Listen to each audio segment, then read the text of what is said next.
مضل له ومن يضلله فلا هادي له ونشهد أن لا إله إلا الله وحده لا شريك له ونشهد أن سيدنا ومولانا محمدا عبده ورسوله أما بعد قال الله تعالى في القرآن المجيد أعوذ بالله من الشيطان الرجيم بسم الله الرحمن الرحيم إن الله لا يغفر أن يشرك به ويغفر ما دون ذلك لمن يشاء صدق الله العظيم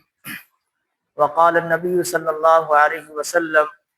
لا عدوى ولا طيرة ولا هامة ولا سفر او كما قال علیہ الصلوۃ والسلام۔ میرے محترم بزرگوں اور دوستوں، گزشتہ ہفتے ہم نے آپ کے سامنے گفتگو کی تھی کہ بدشگونی اور نحوست یہ اسلام کے اندر اس کی کوئی جگہ نہیں ہے، یہ جاہلیت کی رسم ہے اور اللہ کے رسول صلی اللہ علیہ وسلم نے اسے شرک قرار دیا ہے۔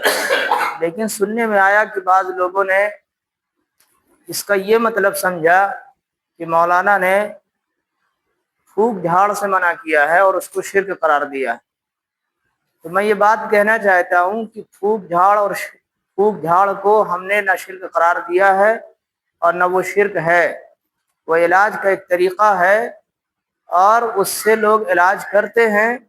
اور اسلام میں اس کی ایک جگہ ہے، وہ شرک نہیں ہے۔ میں نے شرک جو آپ کے سامنے بیان کیا تھا وہ بدشگونی اور نحوست کو شرک قرار دیا تھا۔ تو بات کا غلط مطلب نہ سمجھا جائے، پوری بات سمجھی جائے اور پھر اس کو سمجھ کر کے اس پر عمل کرنے کی کوشش کی جائے۔ آدھی ادھوری بات سنی جاتی ہے اور اس کے بعد فیصلہ کیا جاتا ہے اور بات کہی جاتی ہے کہ مولانا نے تو جھاڑ پھونک کو ہی شرک قرار دے دیا۔ یہ بالکل غلط بات ہے۔ میں نے قرآن کی جو آیت آپ کے سامنے پڑھی ہے، اس میں اللہ رب العزت نے، یہ سورہ نساء کی آیت ہے، اللہ رب العزت نے بیان کیا ہے کہ اللہ رب العزت شرک کے علاوہ تمام گناہوں کو معاف کر دیتا ہے۔ یہ اللہ کے اختیار میں ہے کہ اللہ معاف کرنا چاہے تو وہ شرک کے علاوہ سارے گناہ معاف کر سکتا ہے، لیکن شرک کو معاف نہیں کرتا ہے۔ شرک ایک ایسا جرم ہے جس کی معافی اللہ رب العزت کے یہاں نہیں ہے۔ شرک دراصل اللہ کی ذات میں، اللہ کی صفات میں کسی دوسرے کو شریک ٹھہرانا، جس چیز کا مالک اللہ رب العزت ہو، جس چیز کا قدرت رکھنے والا اللہ رب العزت ہو، اسی طرح کا دوسرے کو مالک سمجھنا اور قدرت والا سمجھنا، یہ دراصل شرک ہے۔ میں نے آپ سے گزشتہ ہفتے گفتگو کی تھی، اس میں کچھ باتیں رہ گئی تھی تو میں اس پر بھی بات کروں گا۔ حدیث کے اندر میں نے ایک حدیث پڑھی، گزشتہ ہفتے جو میں نے حدیث پڑھی تھی اس کے اندر کہا اللہ کے رسول نے الطیرۃ شرک، اور یہ روایت کے اندر بعض جگہ تین مرتبہ الفاظ وارد ہیں کہ اللہ کے رسول نے فرمایا الطیرۃ شرک، الطیرۃ شرک، الطیرۃ شرک، کہ بدشگونی اور نحوست شرک ہے، بدشگونی اور نحوست شرک ہے، بدشگونی اور نحوست شرک ہے۔ دراصل بدشگونی اور نحوست کسے کہتے ہیں؟ کسی جگہ کو، کسی مکان کو، کسی وقت کو یہ تصور کرنا کہ یہ ہمارے لیے نقصان دہ ہیں۔ کسی جگہ پر آپ یہ تصور کریں وہاں ہم جائیں گے تو ہم کو فلاں بیماری لاحق ہو جائے گی، فلاں جگہ پہ چلے جائیں گے تو ہم کو آسیب لگ جائے گا، فلاں جگہ ہم جائیں گے تو ہم کو فلاں مرض لاحق ہو جائے گا۔ اسی طرح کسی وقت کے بارے میں تصور کرنا کہ وہ وقت ہمارے لیے منحوس ہے، یہ تصور کرنا کہ اس وقت میں ہم شادی کریں گے تو ہماری شادی اچھی نہیں گزرے گی، اس وقت اس مہینے میں شادی کریں گے تو ہماری شادی جو ہے بہتر نہیں ہوگی۔ تو وقت کے بارے میں نحوست کا خیال رکھنا، شریعت کے اندر کوئی دن، کوئی وقت، کوئی لمحہ، کوئی جگہ ایسا نہیں ہے جو منحوس ہو۔ سب کو اللہ نے بنایا ہے اور سب بہترین ہیں،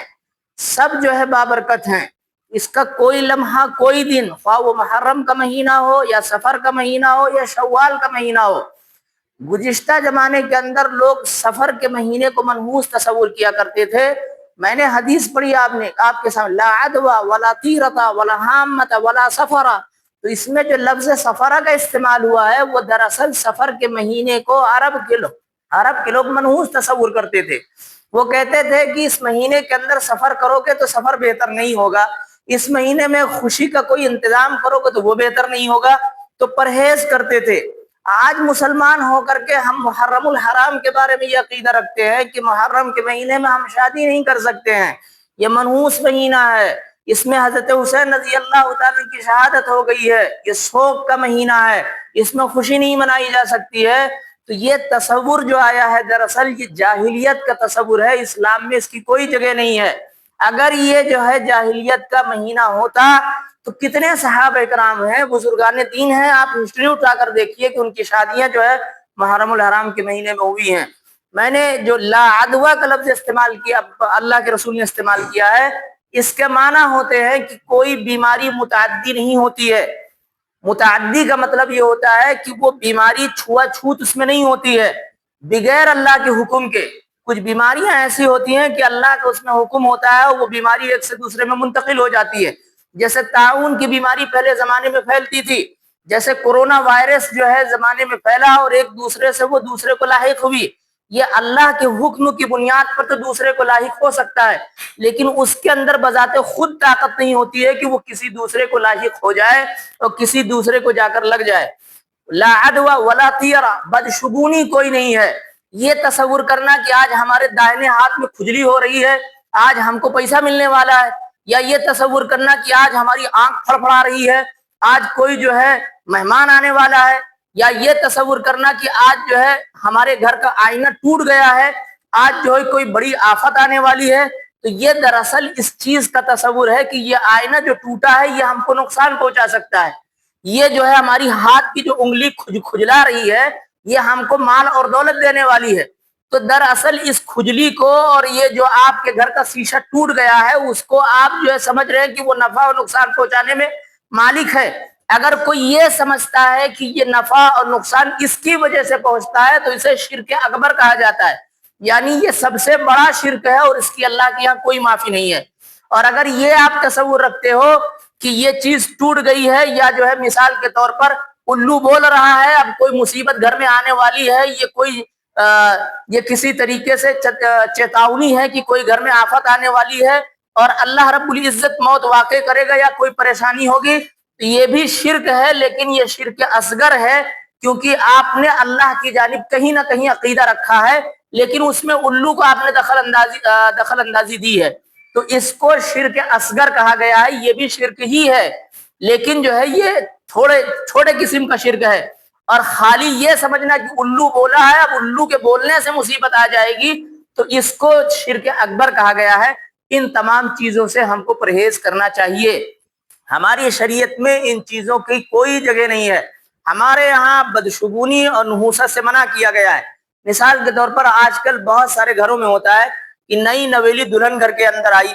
اب اس کے آنے کے بعد گھر میں کسی کا انتقال ہو گیا، یا گھر میں کسی کی جو ہے نوکری چلی گئی، یا گھر میں کسی کا پیر ٹوٹ گیا، تو اب یہ سمجھتے ہیں کہ یہ بیوی ہمارے لیے منحوس ہے، جب سے یہ آئی ہے گھر میں کوئی نہ کوئی مصیبت آ رہی ہے، فلاں مر گئے، فلاں کا پیر ٹوٹ گیا اور فلاں جو ہے ایسے ہو گئے۔ تو یہ تصور دراصل آپ نحوست ہے، یہ اس کو بدشگونی کہا جاتا ہے اور اسی کو شرک قرار دیا گیا ہے۔ کسی بھی چیز کو منحوس نہیں سمجھنا چاہیے۔ گھر سے آپ نکلے، آپ کو کوئی آدمی پسند نہیں ہے، آپ نے اس کا چہرہ دیکھ لیا اور اس کے بعد آگے گئے، آپ کسی حادثے کا شکار ہو گئے اور آپ آ کر کہہ رہے ہیں کہ ہم نے فلاں کا چہرہ دیکھ لیا تھا اس لیے ہمارے اوپر یہ آفت آ گئی ہے، یہ بدشگونی ہے، اسی کو نحوست کہا جاتا ہے اور اسی سے شریعت نے منع کیا ہے۔ کسی کا چہرہ اور کسی کا وجود اور کوئی وقت اس لائق ہے ہی نہیں ہے کہ وہ آپ کو نفع اور نقصان پہنچا سکے، اس لیے جو ہے بدشگونی کو شریعت نے شرک قرار دیا ہے، اور شریعت میں بدشگونی کی کوئی حیثیت نہیں ہے۔ ہمارے یہاں اسلام کے اندر اللہ رب العزت پر توکل کرنا چاہیے، بھروسہ کرنا چاہیے، اللہ ہی کو حاجت روا تصور کرنا چاہیے، مشکل کشا سمجھنا چاہیے، اور اللہ ہی کے بارے میں یہ عقیدہ ہونا چاہیے کہ وہی ہم کو جو ہے نفع اور نقصان پہنچا سکتا ہے، اس کے علاوہ دنیا کی کوئی طاقت ہم کو نفع اور نقصان نہیں پہنچا سکتی ہے۔ ایک صحابی اللہ کے رسول صلی اللہ علیہ وسلم نے فرمایا کہ اگر کوئی شخص اپنی حاجت کو کسی مصیبت کی وجہ سے، کسی پریشانی کی وجہ سے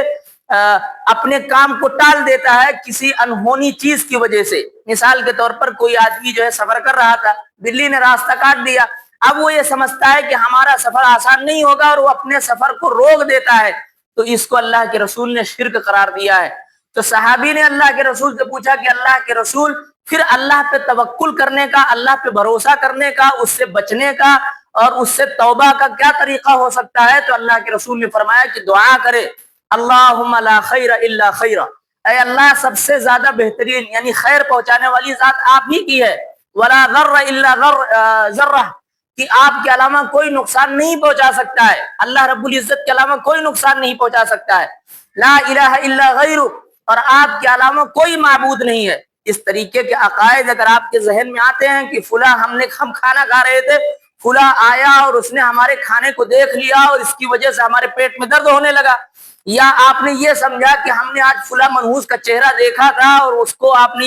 یہ سوچا کہ اسی وجہ سے ہم پر پریشانی آئی ہے، تو یہ دراصل بدشگونی ہے۔ اس سے بچنے کا طریقہ یہ ہے کہ آپ یہ کہیے کہ نفع پہنچانے والی ذات اللہ کی ہے، نقصان پہنچانے والی ذات اللہ کی ہے، اصل مالک اللہ رب العزت ہے، اسی کی جانب سے ہمیں یہ مرض لاحق ہوا ہے یا ہمیں کوئی فائدہ پہنچا ہے تو اسی کی جانب سے پہنچا ہے، اور کسی کے اندر طاقت نہیں ہے کہ وہ ہم کو نفع اور نقصان پہنچا سکے۔ یہ تصور، یہ خیال ہر مسلمان کے اندر پیدا کرنا چاہیے۔ مسلمان گھر کا کوئی بچہ ایسا نہ ہو جو بدشگونی اور نحوست میں ملوث ہو۔ ہمارے یہاں ایک صاحب نے سوال کیا کہ بھائی رات کے وقت جو ہے ہم ناخن نہیں کاٹ سکتے ہیں۔ میں خود ناخن کاٹ رہا تھا، اس کے بعد وہ آ کر ہم سے سوال کرنے لگے کہ کیا رات میں ناخن کاٹ سکتے ہیں؟ تو میں نے کہا کیوں نہیں کاٹ سکتے؟ تو کہا کہ فلاں صاحب کہہ رہے تھے کہ اس سے گھر کی برکت چلی جاتی ہے، اگر رات میں جو ہے ناخن کاٹ لیا جائے تو اس سے گھر کی برکت چلی جائے گی۔ ہم نے کہا ایسا تو کوئی بات نہیں ہے، آپ کو صفائی کرنی ہے، ہاتھ کی صفائی کرنی ہے، آپ دن میں ناخن کاٹیے کہ رات میں کاٹیے، ہاں البتہ اس چیز کا آپ خیال رکھیں گے کہ روشنی ہو تاکہ آپ ناخن کاٹیں تو آپ کا ناخن جڑ سے نہ کٹ جائے۔ بہت سارے لوگوں نے اگر رات میں ناخن کاٹنے سے منع کیا ہے تو اس کی وجہ یہ تھی کہ پہلے زمانے میں اس طرح سے روشنی نہیں ہوا کرتی تھی، لوگ چراغ جلاتے تھے، لانٹین جلاتے تھے، دیا جلاتے تھے، تو اس وقت رات میں اگر ناخن کاٹا جائے گا تو وہ جڑ سے کٹنے کا اندیشہ ہوتا ہے، اس بنیاد پر لوگوں نے منع کر دیا۔ جیسے پہلے کے زمانے میں رات میں مردہ دفن کرنے سے منع کیا گیا تھا، لیکن آج کے زمانے میں لوگ جانتے ہیں کہ رات میں بھی مردے دفن ہوتے ہیں، لیکن منع کیوں کیا گیا؟ کہ پہلے زمانے میں روشنی ہوا نہیں کرتی تھی، لانٹین اور قندیل ہوا کرتی تھی اور دیے ہوا کرتے تھے۔ رات کے وقت اگر وہ قبرستان میں مردے کو لے کر جائیں گے تو ممکن ہے کہ جن لوگوں نے مردے کو اٹھایا ہو وہ کسی کھڈے میں گر جائیں، ہو سکتا ہے کہ مردے کو لٹانے میں جو ہے اس کا رخ کا صحیح تعین نہ ہو پائے، ہو سکتا ہے کہ مردے کے ساتھ بے حرمتی ہو جائے، یا کوئی جو لوگ جنازے میں شریک ہوئے ہیں ممکن ہو ان میں سے کوئی گڈھے میں گر جائے اور اس کو کوئی مصیبت لاحق ہو جائے، اس کو کوئی ضرر پہنچ جائے، تو ان وجوہات سے منع کیا گیا۔ پہلے زمانے میں رات میں قربانی کرنے سے منع کیا جاتا تھا، آج کے زمانے میں لوگ رات میں بھی قربانی کرتے ہیں، لیکن منع کیوں کیا جاتا تھا؟ کیونکہ جانور ذبح کیا جائے گا تو اس کی رگیں صحیح سے ہو سکتا ہے اندھیرے کی وجہ سے نہ کٹ پائیں، 3 رگیں اس کی کٹنا ضروری ہوتی ہیں، اگر وہ 3 رگ نہ کٹے تو جانور وہ حلال ہونے کے بجائے حرام ہو جاتا ہے۔ تو رات میں اندھیرے ہوئے کرتے تھے، روشنی کا انتظام نہیں ہوتا تھا، تو منع کیا گیا کہ جو ہے رات کے وقت جانور نہ ذبح کیا جائے، لیکن اب روشنی کا بہترین انتظام ہوتا ہے، آپ کے پاس بہترین روشنی ہے، آپ روشنی کا انتظام کر لیں اور اس کے بعد جو ہے آپ جانور ذبح کر سکتے ہیں۔ جب رات کے وقت کرکٹ کھیلا جا سکتا ہے اور رات کو دن منایا جا سکتا ہے تو ایسے موقع پر مسائل چینج ہو جاتے ہیں، تو ان مسائل کو لا کر کے پیش کرنا آج کے زمانے میں یہ حماقت اور بے وقوفی کے سوا کچھ نہیں ہے۔ تو رات کے وقت اسی طرح جھاڑو لگانے سے بہت سارے لوگ منع کرتے تھے، ہمارے گھر کے بڑے بزرگ منع کرتے تھے، اب لوگ یہ سمجھتے ہیں کہ رات کے وقت کا جو ہے جھاڑو نہیں دیا جا سکتا ہے کیونکہ اس سے بے برکتی آئے گی۔ وہ بے برکتی کی وجہ سے نہیں منع کرتے تھے، وہ اس لیے منع کرتے تھے کہ ممکن ہے چارپائی کے نیچے کوئی موذی جانور ہو، کوئی بچھو ہو، کوئی سانپ ہو، اور آپ رات میں اندھیرے میں جھاڑو لگا رہے ہوں اور وہ آپ کو ڈس لے اور کاٹ لے اور آپ کو نقصان پہنچ جائے، تو ان وجوہات کی وجہ سے وہ منع کرتے تھے۔ اس کو آج ہم نے یہ سمجھا کہ اس سے بے برکتی ہوتی ہے اس لیے منع کیا جاتا ہے، اس وجہ سے نہیں منع کیا جاتا تھا۔ آج کے زمانے میں بہترین روشنی ہے، آپ کا کمرہ جو ہوتا ہے بہترین روشن ہوتا ہے دن کی طریقے سے، آپ رات میں جھاڑو لگانا چاہیں بالکل لگا سکتے ہیں، تو یہ جو جن چیزوں سے منع کیا گیا ہے اس کے بارے میں غلط عقائد رکھنا، غلط خیال رکھنا، اس کو بدشگونی اور نحوست کہا گیا ہے، اور بدشگونی اور نحوست کو اللہ کے رسول نے شرک قرار دیا ہے، اور ان چیزوں سے ہر مسلمان کو بچنا چاہیے۔ اپنے بچوں کو یہ بتانا چاہیے کہ نفع اور نقصان پہنچانے والی ذات اللہ کی ہے، اس کے علاوہ کسی کے اندر کوئی طاقت نہیں ہے کہ وہ آپ کو نفع نقصان پہنچا سکے، کوئی بھی چیز، کوئی بھی شے آپ کو نقصان نہیں پہنچا سکتی ہے۔ اللہ رب العزت ہم لوگوں کو کہنے سننے سے عمل کرنے کی توفیق عطا فرمائے۔ آمین۔ وآخر دعوانا الحمدللہ رب العالمین۔